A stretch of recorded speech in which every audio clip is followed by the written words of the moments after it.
দরিদ্র ও প্রান্তিক মানুষের দোরগোড়ায় চক্ষু চিকিৎসা পৌঁছে দিতে খুলনার রূপসায় অনুষ্ঠিত হলো বিনামূল্যের চক্ষু চিকিৎসা ক্যাম্প। রোটারিয়ান ক্লাবের সহযোগিতায় এই ক্যাম্প আয়োজন করে বিএনএস চক্ষু হাসপাতাল। বৃহস্পতিবার সকাল থেকে খুলনার রূপসা উপজেলার রাজাপুর এলাকায় ভিড় জমতে থাকে স্থানীয়দের। বিভিন্ন প্রান্ত থেকে চোখের সমস্যায় ভুগছেন এমন রোগীরা আসেন এই ক্যাম্পে। দিনব্যাপী চলা এই ক্যাম্পে প্রায় 1000 রোগীকে বিনামূল্যে চিকিৎসা, চশমা এবং প্রয়োজনীয় ওষুধ সরবরাহ করা হয়। চোখের দৃষ্টি ঝাপসা, ছানি, চোখ চুলকানি, পানি পড়া ও অন্যান্য সমস্যার চিকিৎসা দেন চিকিৎসকরা। প্রাথমিক পরীক্ষা শেষে বাছাইকৃত 60 জন রোগীকে পরবর্তী সময়ে খুলনার বিএনএস চক্ষু হাসপাতালে ছানি অপারেশনের জন্য চূড়ান্ত করা হয়। গ্রামের সাধারণ মানুষদের জন্য এমন সুযোগ পাওয়া এক প্রকার আশীর্বাদ বলেই মনে করছেন তারা। চিকিৎসা সেবা পেয়ে সন্তুষ্টি প্রকাশ করেছেন স্থানীয়রা। শুনলাম এখানে ফ্রি চিকিৎসা দিচ্ছে, তাই শুনে তারপরে আসলাম। চিকিৎসা হয়েছে আপনার টাকা দিয়ে দেওয়া সম্ভব না, এখানে আমরা দেখাতে আমরা উপকৃত হয়েছি আর কি। মাইকে শুনলাম তাই এই জায়গা থেকে আসছি এবং স্যারদেরও দেখাচ্ছি এবং অপারেশনের জন্য আমরা তৈরিও করছি।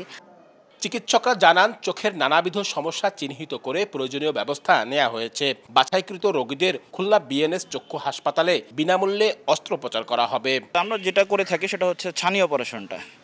যারা আসলে ছানিতে কারণে অন্ধত্বের দিকে চলে যায় তাদের ছানি অপারেশনটা আমরা ফ্রি করে থাকি আর কি। হ্যাঁ, এছাড়া যাদের নালীবন্ধ, যাদের চোখে মাংস বাড়ে তাদেরকে আমরা হচ্ছে ট্রিটমেন্ট দিয়ে থাকি, অপারেশনের ব্যবস্থা করে থাকি। আর হচ্ছে এমনিতে প্রাইমারি যে সমস্যাগুলো থাকে সেগুলা।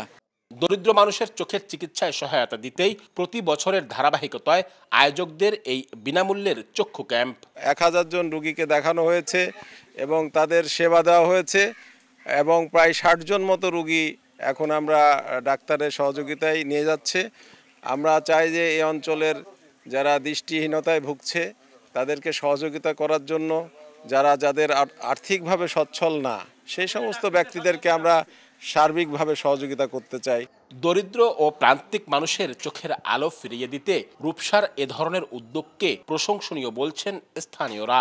চিকিৎসকদের আশা, এই সেবা অব্যাহত থাকলে গ্রামীণ পর্যায়ে চোখের রোগে ভোগান্তি অনেকটাই কমে আসবে। আব্দুল্লাহ আল মামুন রুবেল, সময় সংবাদ, খুলনা।